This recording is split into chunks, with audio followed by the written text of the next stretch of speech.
Hello everyone and welcome to my channel YNR Trends. I hope everyone is having a wonderful day. Before we begin, please hit the subscribe button and give this video a thumbs up. ChatGPT said, "The air in Genoa City is thick with anticipation as Saturday, October 18, 2025, approaches, promising an unforgettable day filled with explosive twists, emotional confessions, and shocking confrontations on the young and the restless." Fans of the long-running CBS soap opera know that when the weekend rolls around, it never comes quietly. The drama intensifies, relationships are tested, and the residents of this seemingly peaceful town find themselves caught in new webs of deceit and passion. On this particular Saturday episode, long-buried secrets rise to the surface, leaving no character untouched by the ripple effects of choices made and lies told. As each storyline collides with another, the result is pure, heart-pounding soap opera gold, the kind that keeps fans talking long after the credits roll. The morning begins with tension brewing at the Abbott mansion. Jack Abbott sits alone in the living room, staring at a photo of his late sister, Ashley. Her passing still feels fresh, but something about her death hasn't sat right with him. The rumors swirling around Jabot's boardroom, whispers of sabotage and hidden agendas, have only intensified his suspicions.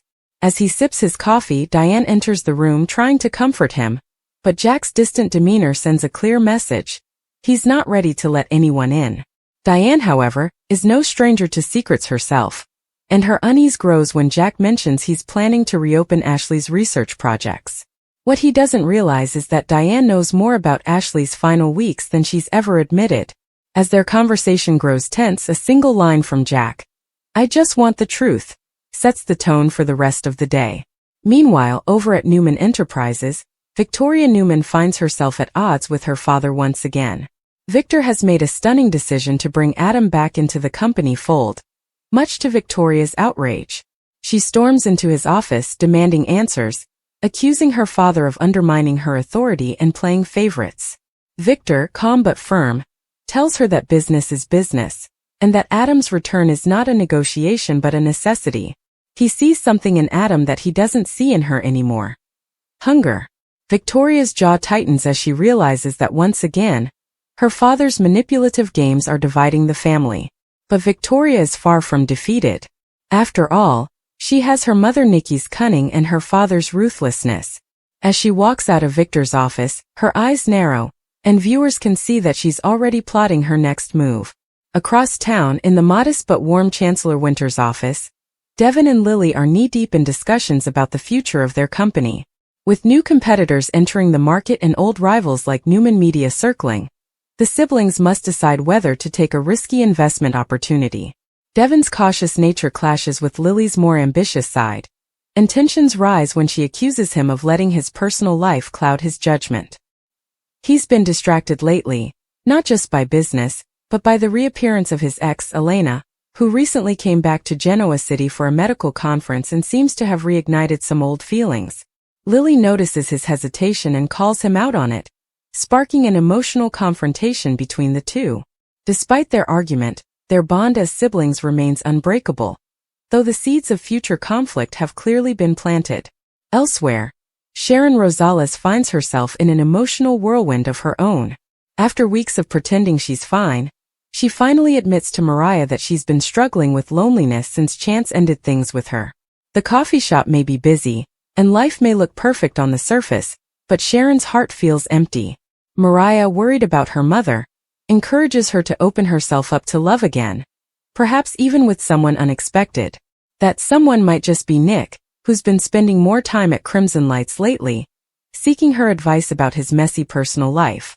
Their chemistry remains undeniable, and as they share an unguarded moment over coffee, old sparks begin to fly. For longtime fans, it's a nostalgic reminder of one of Genoa City's most beloved couples, and for the characters, it's the start of something that could either heal or destroy them both all over again. Meanwhile, in the shadows of society's upper echelons, Phyllis Summers is up to her old tricks again. Determined to rebuild her empire and prove that she can rise from the ashes, she's been secretly working with Tucker McCall. But neither of them fully trusts the other. Tucker, slick as ever, believes he's manipulating Phyllis into helping him take over Jabot from the inside, while Phyllis has her own agenda. to get revenge on those who've wronged her, including Diane. Their partnership is a powder keg waiting to explode. On October 18th, their scheming reaches a boiling point when Phyllis discovers that Tucker has been feeding her false information. She storms into his hotel suite, furious, and the two engage in a verbal battle filled with cutting insults and dangerous flirtation. Tucker smirks, telling her that she's too emotional to be a real player, but Phyllis fires back that she's always the last woman standing. The tension between them is electric, equal parts danger and attraction, and it's clear that neither will back down without a fight. At the same time, Chelsea Lawson faces one of her most difficult days yet. After weeks of noticing her son Connor's increasingly withdrawn behavior, she's called into a meeting at his school. The counselor reveals that Connor's been struggling with anxiety and depression again, leading Chelsea to question every choice she's made as a mother. When Adam shows up at the school, she initially tries to shut him out, blaming him for the emotional instability in their son's life. But when Connor breaks down in front of them, both parents are forced to confront the painful reality that their constant fighting is tearing him apart. It's a heartbreaking scene that showcases the vulnerability of both characters, a reminder that beneath all the drama, the young and the restless never loses its emotional core. By the end of the meeting, Adam and Chelsea share a rare moment of unity, promising to put their son first no matter what. But whether that promise will last remains to be seen. Meanwhile, Billy Abbott finds himself caught in another moral dilemma. Torn between his love for Chelsea and his loyalty to the Abbott family, he feels like he's being pulled in two directions. Jack has asked him to return to Jabot to help stabilize the company, but Chelsea needs him more than ever. The internal struggle eats away at him until he finally confides in Tracy, who reminds him that he can't keep running from his past. Billy's scenes are introspective and raw, giving fans a glimpse into his ongoing battle with self-destructive impulses. By the end of the day, Billy makes a decision. He'll return to Jabot, but not for the company. He's doing it to protect the Abbott legacy and make sure no one else ruins what Ashley built. Little does he know, his return will reignite old rivalries and set off a chain reaction that changes everything. As the afternoon progresses, the drama shifts to society, where several storylines collide in a fiery sequence of events. Abby Newman Abbott Chancellor is hosting a charity luncheon, trying to maintain her image as Genoa City's sweetheart, while secretly hiding her fears about her relationship with Chance. Though they've been civil since their breakup, unresolved feelings still linger. When Chance unexpectedly shows up at the event, the air grows heavy with tension. Abby tries to act composed, but one look at him sends her spiraling back into memories of what they once had. Across the room, Devin notices their interaction and becomes suspicious of Abby's true feelings. Later, when he confronts her privately, she insists that she's moved on, but her trembling voice tells a different story. Their confrontation ends with a painful silence, and a lingering question of whether Abby's heart truly belongs to Devin or still to Chance. By evening, the episode's energy reaches its peak. Nikki Newman, always the queen of composure, finds herself in a dangerous position. A mysterious envelope arrives at her door containing photos of Victor meeting with a woman from his past, a woman Nikki thought was long gone. The photos come with no note, only a cryptic message. You don't know the full story. Nikki's hands tremble as she realizes someone is trying to destroy her marriage from the shadows. When Victor walks in moments later, she hides the photos, her mind racing. Their dinner together becomes an exercise in deception, as Nikki forces smiles while silently questioning whether the man she loves has betrayed her again. It's classic Young and the Restless tension, the quiet before an emotional explosion that's sure to come in future episodes. Later that night, as the city grows quiet, several characters find themselves alone, reflecting on the chaos of the day. Jack stands on his balcony, looking out over the Abbott estate, promising Ashley's memory that he'll uncover the truth. Victoria pours herself a glass of wine in her office, her mind already working out how to take Adam down. Sharon closes crimson lights, staring out the window as the neon sign flickers, wondering if she's ready to open her heart again. Phyllis sits at her laptop, her eyes cold and calculating, as she deletes Tucker's messages, a sign that she's ready to go to war. And in the shadows, an unknown figure watches them all, speaking softly into a phone. Everything's going according to plan. The October 18, 2025, episode of The Young and the Restless perfectly captures the essence of what has made the show a daytime television legend for over 5 decades: complex characters, emotional storytelling, and the constant push and pull between love and power. Every scene, every exchange, every silent glance builds toward future revelations that promise to shake Genoa City to its core. As the credits roll, viewers are left with more questions than answers. Who sent Nikki the photos? What secret is Diane hiding from Jack? How far will Victoria go to protect her position? And perhaps most importantly, who is the mysterious figure pulling the strings behind the scenes? Saturday's episode leaves fans on the edge of their seats, eagerly waiting for Monday's continuation. It's a reminder that in Genoa City, the past never stays buried. The truth is never simple, and love is always tangled with danger. The Young and the Restless continues to prove that no matter how much time passes, it remains the gold standard of daytime drama.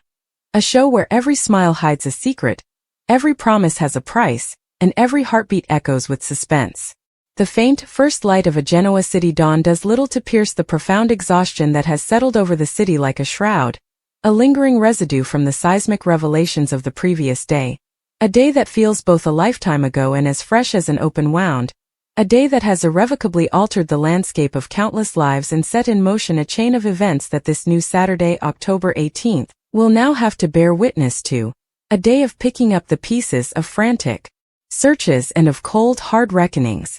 In the oppressive silence of the Newman penthouse, Victoria sits alone, the ornate tumbler of amber liquid in her hand untouched, her gaze fixed on a point far beyond the glittering skyline, her mind replaying the devastating image of Claire, her daughter, her Grace, being led away in handcuffs, the look of utter betrayal in the young woman's eyes eclipsed only by the raw maternal fury burning in Victoria's own heart, a fury directed entirely at her brother, Nick, whose desperate call to the police she views not as an act of civic duty but as the ultimate familial treason, a unforgivable sin that has torn her newly reconstructed family asunder before it even had a chance to truly begin.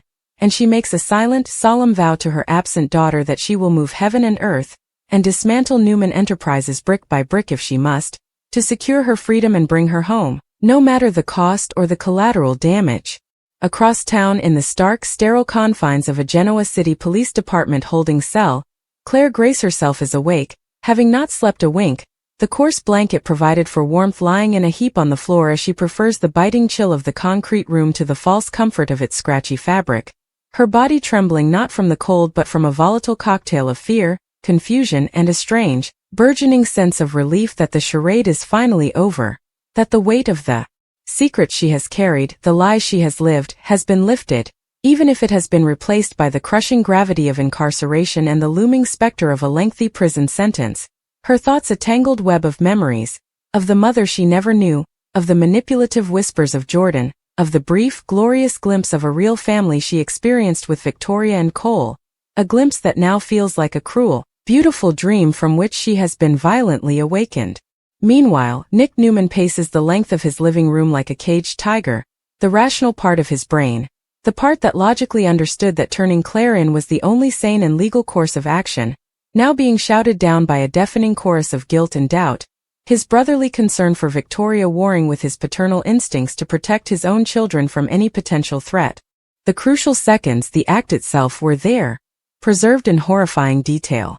And then the killer's face in the aftermath would be captured not in shadow, but in the stark, revealing light of the scene, a face contorted not just by rage, but by the dawning panicked realization of what they had just done.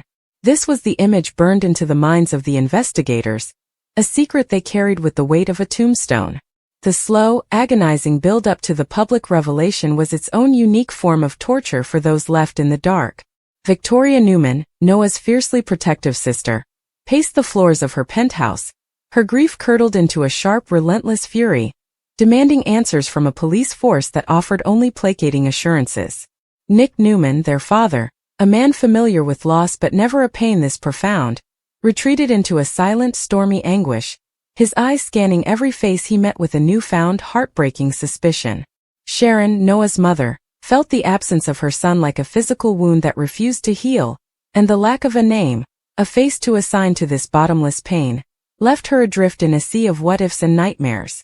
Meanwhile, the killer, walking freely among them, attended society functions, shared condolences, and perhaps even offered a supportive arm to the grieving family, all while living with the terrifying knowledge that a digital ghost of their crime was in the possession of the authorities. Every ring of the phone, every knock at the door, every glance from a police officer on the street would have sent a jolt of pure adrenaline through their veins. The psychological torment of waiting for the axe to fall, of wondering when the damning footage would be extracted from its digital vault and thrust into the light, was a punishment in itself, a prelude to the legal and social annihilation that was to come. The moment of the reveal was orchestrated with the solemn gravity it deserved. It did not leak to the press in a sensationalized headline. It was presented in a tightly controlled environment, first to the immediate family in a heartbreaking private briefing.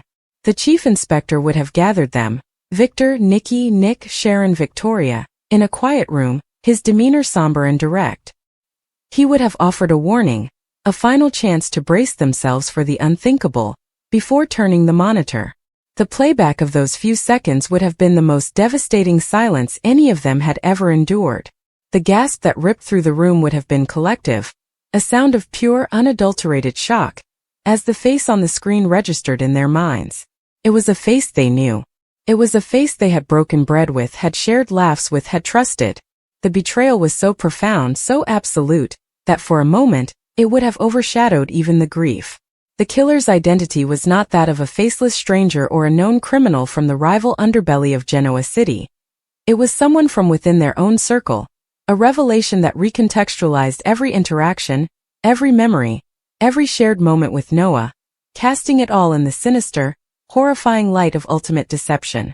In the immediate, raw aftermath of the revelation, the emotional fallout was catastrophic and deeply personal, fracturing along the lines of individual relationships to both the victim and the perpetrator. For Nick Newman, seeing the face of his son's killer might have ignited a primal volcanic rage, a desire for a vengeance that transcended the law, forcing him to confront the darkest parts of his own soul, as he grappled with the urge for retribution. For Sharon, the mother's heart, the knowledge could have been a different kind of wound, a bewildering soul-crushing pain that this person, whom she may have welcomed into her home, could have extinguished the life she brought into the world. The betrayal would feel like a violation of the most sacred trust. Victoria, with her corporate ruthlessness, would likely channel her grief into a cold, calculated campaign to destroy the killer not just criminally, but financially, socially, and personally, leveraging the full weight of the Newman empire to ensure their utter ruin. And then there is Victor Newman, the patriarch, a man for whom family is both his greatest strength and his most vulnerable flaw. To see the face of his grandson's murderer would awaken a fury that the city had not seen in years.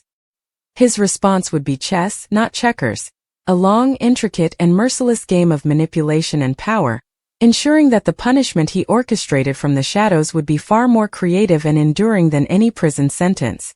The ripple effects of that single piece of video evidence would then spread outwards, touching every life connected to the killer, creating a web of collateral damage. The killer's own family, if they had one, would be thrust into a maelstrom of shame, disbelief, and social exile, forced to confront the horrifying reality that the person they loved was capable of such an act. Their partners, children, or parents would become prisoners of the notoriety, their lives and identities forever defined by their association with the murderer. Alliances within Genoa City would be tested and shattered. Friends who had been close to both Noah and the killer would be torn apart, forced to choose sides in a conflict where there was no moral ambiguity, only profound personal betrayal. Business partnerships would dissolve overnight. The public face of the community, so carefully maintained by its elite, would crack, revealing the rot and hypocrisy festering beneath the surface of wealth and power. The video evidence, in revealing the killer's face, did more than just solve a crime. It held up a mirror to the entire community, forcing everyone to question how well they truly knew the people they called friends, lovers, and family. It exposed the fragile veneer of civility and the dangerous passions that simmered just beneath, proving that in Genoa City, the greatest monsters were not the ones who lurked in alleyways, but the ones who sat across from you at the dinner table, their smiles hiding a deadly secret. Ultimately, the possession of the video evidence by the police marks not an end, but a volatile and complex new beginning for the narrative. While it provides the incontrovertible who, it inevitably opens the door to the more nuanced and dramatically fertile question of why. The motive, now laid bare for dissection, becomes the new central mystery. Was it a crime of passion, born from a love triangle, or a bitter personal rivalry that finally snapped? Was it a cold, calculated murder driven by financial gain, perhaps related to a business deal or an inheritance from which the killer stood to profit? Or was it an accidental death, a push or a blow during a struggle that went tragically wrong, followed by a panicked cover-up that spiraled into a much darker sin? The killer, now exposed and cornered, will inevitably launch their own defense, a narrative that will seek to justify, explain, or mitigate their actions, perhaps even painting Noah in a different light to sow seeds of doubt. This sets the stage for a dramatic trial, a battle not just of lawyers but of families, where the video evidence will be the prosecution's star witness, played and replayed until the images are seared into the public's consciousness. But in a world like Genoa City, a trial is never just about the law. It is about power, influence, and secrets.